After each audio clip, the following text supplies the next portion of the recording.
Halo, assalamualaikum, selamat datang kembali di kanal YouTube Brain Ulama bersama Sarina. Oke, di vlog kali ini saya mau bahas tentang grammar. Grammar itu apa sih? Grammar itu adalah struktur atau tata bahasa. Jadi setiap bahasa itu pasti punya namanya struktur tata bahasa.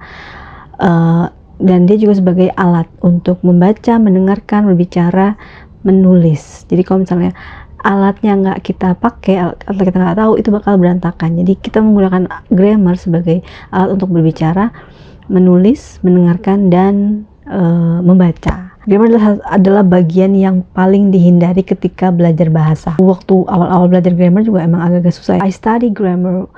It's because I am a teacher. So if I'm not a teacher, maybe I'm not going to study the grammar, and I don't know how to use it. I become a teacher. One way or another, I have to study it. Belajar grammar itu satu yang selalu diandalkan oleh siswa saya. And whenever I pulled out this book from my bag, my student always say, "Can we change the subject? Can we not study about this thing or the grammar thing?" Or they always put the expression like this. Oh, come on, no. They always say like that. And I understand why they do that. Saya ngerti kenapa mereka kayak gitu. Kan itu hal yang biasa. Everybody doesn't like something order. Mereka maunya berantakan segala macam ya, tapi ketika belajar bahasa itu you cannot deny it, you cannot ignore, avoid it, the grammar. But once you understand it, it will be the easiest part of studying language, because you get used to know about the structure.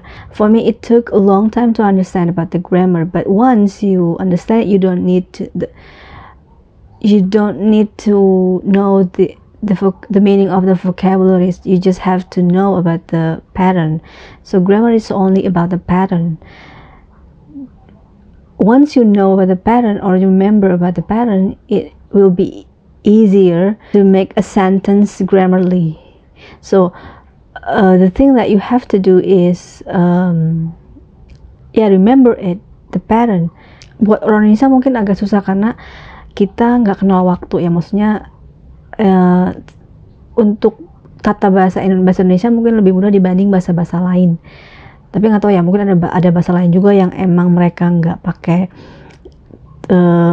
waktu.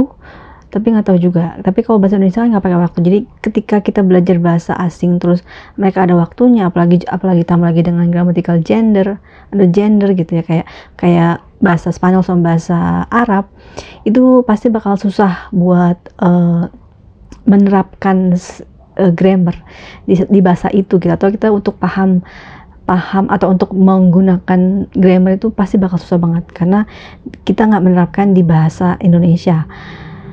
Tapi sekalinya kita paham pola, paham semuanya, hafal tata bahasanya, itu kayak yang paling gampang kalau menurut saya ya. Karena kalau misalnya selain itu kita harus mengingat vocabulary itu kan luas, banyak banget gitu. Jadi kalau misalnya cuma ngafal grammar doang ya cuma gitu-gitu doang gitu. Once you understand it, once you remember it, it will be the easiest part of learning language. Kenapa sih bisa belajar grammar atau tata bahasa? Karena di situ kamu bisa belajar, kenapa ini begini, kenapa susunannya begini, kenapa susunannya begitu, kenapa misalnya subjek, misalnya kenapa ketika kamu menyebutkan present tense itu verbnya ada s-nya, karena itu adalah karena subjeknya adalah satu atau singular. Jadi you know how the sentences work, it's in order. Dan ketika kita belajar grammar itu semuanya terstruktur, terpola ya, karena kita kan grammar itu kan susunan. Sebenarnya grammar itu cuma belajar pola ya, pola, struktur sama logika. Jadi misalnya kalau dan itu sebenarnya kepake buat misalnya ke kehidupan sehari-hari gitu, kita segala sesuatunya jadi terstruktur. Kita sadar misalnya ketika membuat kesalahan, misalnya gini, kalau saya selalu udah di level yang agak tinggi gitu ya, udah di level agak tinggi, saya selalu ke siswa saya itu dia menulis sesuatu tulisan gitu ya dalam bahasa Inggris, dan dia membenarkan tulisan itu sendiri gitu. Saya lakukan karena untuk mengoreksi grammar struktur yang dia buat gitu, dan itu sebenarnya kepake banget kalau kita ketika misalnya mau mengatakan sesuatu atau menulis sesuatu, itu pasti mikir dulu gitu, ini bener nggak itu bener nggak diomongin, ini bener sesuai nggak logikanya, kayak gitu-gitu.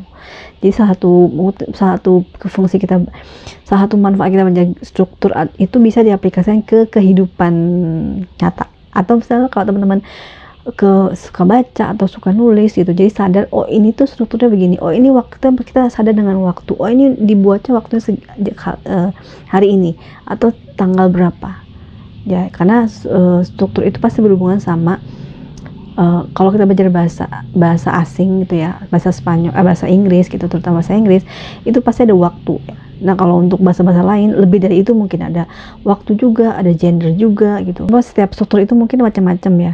Yang saya tahu cuma struktur bahasa Inggris sama bahasa Spanyol. Tapi Spanyol sebenarnya juga nggak tahu keseluruhan, cuma udah bisa ngeliat kalau Spanyol itu lebih kompleks dibanding bahasa Inggris. Buat teman-teman yang lagi belajar bahasa asing dan susah banget belajar grammar, semangat. Saya akhir video sampai di sini. Terima kasih sudah menonton. Sampai ketemu di video selanjutnya. Assalamualaikum. Bye bye. Adios. Hasta luego. Nos vemos.